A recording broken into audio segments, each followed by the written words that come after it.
Hi hello வணக்கம் welcome to வண்ணங்கள் நூறு. நம்ம சேனலை பார்த்துக்கிட்டு இருக்கிற அனைத்து நண்பர்களுக்கும் அன்பு வணக்கங்கள். உங்கள் ஆதரவை நீங்கள் எங்களுக்கு தரணும்னு நினச்சா மறக்காமல் நம்ம சேனலுக்கு சப்ஸ்கிரைப் பண்ணுங்கள். கூடவே பக்கத்தில் இருக்கிற பெல் பட்டனையும் கிளிக் பண்ணிக்கோங்க.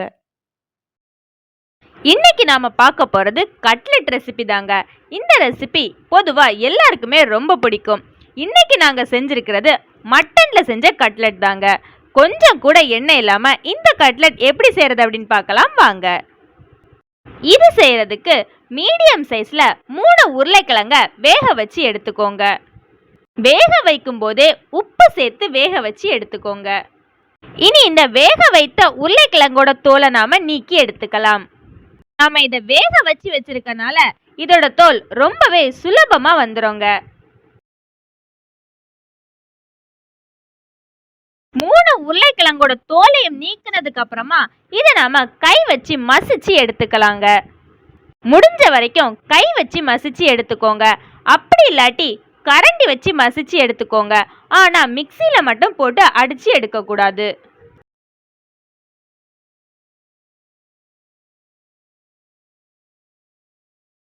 இந்த மாதிரி நாம உருளைக்கிழங்க மசிச்சு எடுத்துக்கலாம்.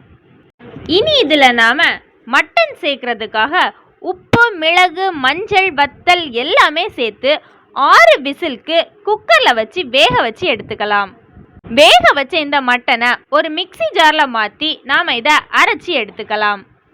நாம் இந்த மாதிரி அரைச்சி எடுக்கும்போது டேஸ்ட்டு நல்லா இருக்குங்க. இனி நாம் மசிச்சு வச்ச இந்த உருளைக்கிழங்கு கூட அரைச்சி எடுத்த மட்டனையும் சேர்த்துக்கலாங்க. இதுக்கு கூடவே ஒரு பெரிய வெங்காயத்தையும் ஸ்லைஸ் பண்ணி சேர்த்துக்கோங்க. இதுல கூடவே உங்க டேஸ்டுக்கு ஏத்தாப்புல உப்பும் சேர்த்துக்கோங்க. உங்க காரத்துக்கு ஏத்தாப்புல இதுல வற்றல் பொடியும் சேர்த்துக்கோங்க. கூடவே 1/4 ஸ்பூன் அளவுக்கு மஞ்சள் தூளும் சேர்த்துக்கோங்க. அடுத்ததா இதுல நாம கொஞ்சமா இறைச்சி மசாலாவும் சேர்த்துக்கலாம். கடைசியா கொஞ்சமா சாட் மசாலாவும் சேர்த்துக்கோங்க. இதுல சாட் மசாலா சேர்த்துருக்கிறது ஆப்ஷனல் தாங்க. உங்களுக்கு வேண்டாட்டி நீங்க அதை ஸ்கிப் பண்ணிக்கலாம். இனி கொஞ்சமா இதுல கொத்தமல்லி தழையும் சேர்த்துக்கலாம். இனி இது எல்லாத்தையுமே சேர்த்து நல்லா மிக்ஸ் பண்ணி எடுத்துக்கோங்க.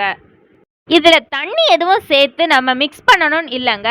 உருளைக்கிழங்குல இருக்கக்கூடிய ஈரப்பதமும் இந்த மட்டன்ல இருக்கக்கூடிய ஈரப்பதமுமே நம்மளுக்கு கரெக்டா இருக்கும்.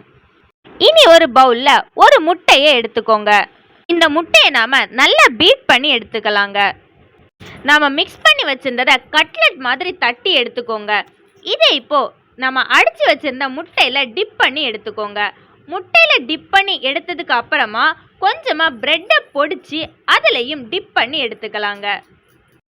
இந்த மாதிரி நம்ம செஞ்சு வச்ச எல்லா கட்லெட்டையுமே முட்டையிலையும் பிரெட்லையும் டிப் பண்ணி எடுத்து வச்சுக்கலாங்க. உங்களுக்கு முட்டை வேண்டாம் அப்படின்னா கார்ன்ஃப்ளவர்ல கொஞ்சமா தண்ணீர் சேர்த்து அதை கூட நீங்க முட்டைக்கு பதிலாக யூஸ் பண்ணிக்கலாம். இனி இதை நாம அவன்ல 200 டிகிரி செல்சியஸுக்கு 3/4 மணி நேரம் வச்சு குக் பண்ணி எடுத்துக்கலாம். அவன் இல்லாதவங்க இதை குக்கர்ல கூட செய்யலாங்க.